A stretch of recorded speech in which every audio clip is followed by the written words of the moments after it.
வணக்கம் தாய் தமிழ் உறவுகளை மீண்டும் ஒரு காணொலியில் உங்களை சந்திப்பதில் மிக்க மகிழ்ச்சி. புலம்பெயர்ந்து வாழும் ஒரு சாதாரண ஒரு மனிதனை, ஒரு தமிழனை, நமக்கு அண்மை காலமாக ஏற்பட்டிருக்கிற ஒரு மன கவலைன்னு சொல்லலாம், வருத்தம்னு சொல்லலாம், மன கஷ்டம்னு சொல்லலாம்.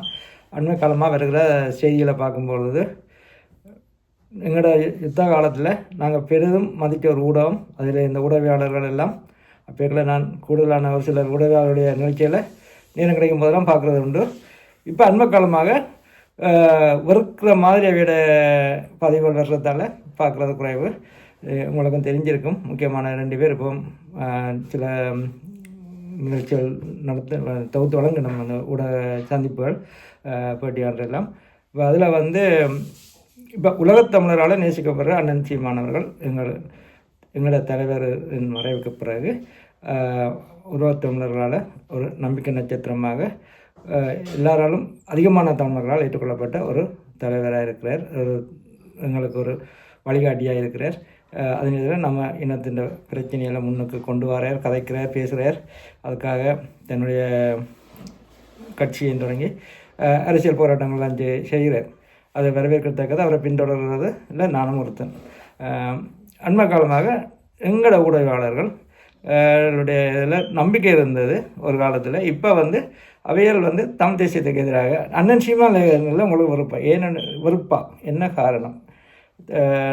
நீங்கள் உங்களோட அறிக்கையில் எல்லாம் தமிழக முதலமைச்சர் புதுசாக பொறுப்பேற்றுள்ள தாவேகா விஜய் அவர்களுக்கு ஆதரவாக எல்லாம் பேசுகிறீங்க, சீமானை தாழ்த்தி பேசுகிறீங்க. அது ஜல்பாத்திலேருந்து ஒரு பைத்தியம் மாதிரியே நீங்களும் பேசிக்கிட்டு இருக்கிறீங்க. உங்களோட கருத்துக்கள் இல்லை. எங்களுக்கு நான் ஒரு சாதாரண மனிதனா எனக்கு படுற வேதனையை பகிர்ந்து கொள்கிறேன். அது என்னுடைய மனவேதனை தான். இது ஒரு இந்த வலைத்தளங்களில் யாருமே பதிவேற்றம் செய்யலாம். எங்களுக்கு தெரிகிற மனவேதனைகள் எங்களுக்கு தவறாக தெரிகிறத நாங்கள் பதியலாம். அது உங்களுக்கு சரியாக இருக்கலாம், அது வேறு கண்ணோட்டங்கள். ஆனால் எங்களுக்கு தவறாக தெரியுது. நாங்கள் உண்மையாக நல்ல ஆய்வு கண்ணோட்டங்கள் நிகழ்ச்சியில் நடத்துகிற அவர் அண்மை காலமாக கொடுத்த பேட்டி மன வருத்தத்தக்கதாக இருக்குது. அதே நேரத்தில் அவைகளுக்கு பொதுவான இதையாக இப்போ எல்லாருக்கும் என்னென்னு சொன்னால், ஒரு காலத்தில் தலைவருக்கு பிறகு வேதான் பெரியாக்கள் இந்த மாதிரி கொஞ்சம் உலா வந்திருந்தவை கொஞ்சம் ஆரோக்கிய நிகழ்ச்சியில் நடத்திக்கிட்டு இப்போ அண்ணன் சீமானுக்கு உலக தமிழர்கள் சீமான் அந்த தலைமையை ஏற்று அவருக்குள்ள கொண்டு இருக்கிற தருணம். அவைக்கு தங்களோட பேர்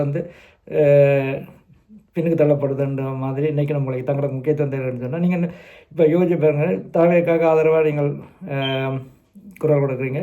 தாவேக்காக கூட்டணியாக வச்சுக்கிற கட்சியில் யார்? எங்களை இனத்தை அழிக்க காங்கிரஸில் இருந்த எம்எல்ஏக்களையும் திமுகவையும் கம்யூனிஸ்டுகள் தொண்டு என்று சொல்லி எல்லாரையும் சேர்த்து தான் அவர் நடத்திக்கிறார். அப்போ அவரை நம்பி நீங்கள் எப்படி சீமானுக்கு எதிரான கருத்துக்களை வெளியிடலாம்? அதுவும் மன வருத்தம் அளிக்குது எனக்கு. உங்களுக்கு எப்படி உறவுகளே? அதே போல் இந்த அவர் நிகழ்ச்சிகள் வர ஊடகம் முந்தி கைகள் கணக்க மாறி இருக்கலாம். இப்போ இருக்கிற தலைவர் அவர் ஒரு பெரிய ஒரு திட்டத்தோடு தான் அவர் செயல்படுறார் போல் தெரியுது என்னுடைய கண்ணோட்டத்தில். அவருக்கும் பெரிய ஆசைகள் இருக்க போல் இருக்குது. அது அவர்கிட்ட பார்வை என்ன மாதிரி போகும்னு தெரியலை. கொஞ்சம் எச்சரிக்கையாக தான் இருக்க வேணும். நான் சீமான் அண்ணன்கிட்ட ஒரு வேண்டுகோள், உலகத்தை புலம்பெயர்ந்து வாழும் ஒரு ஈழத்தமிழனா, அண்ணா நீங்கள் நீங்கள் உலக காலம் எங்களுடைய ஈழத்தில் அரசியல்வாதிகளை பற்றி நல்ல அறிவாளிகளை பற்றி புரிந்து வச்சுருப்பீங்க. எங்கள் எதிர்காலத்துக்கு ஒருத்தரை நீங்கள் கை நீட்டுங்கள். அந்த கையை நாங்களும் தூக்கி பிடிக்கிறதுக்கு ரெடியாக இருக்கிறோம், நீட்டுறதுக்கு ரெடியாக இருக்கிறோம்.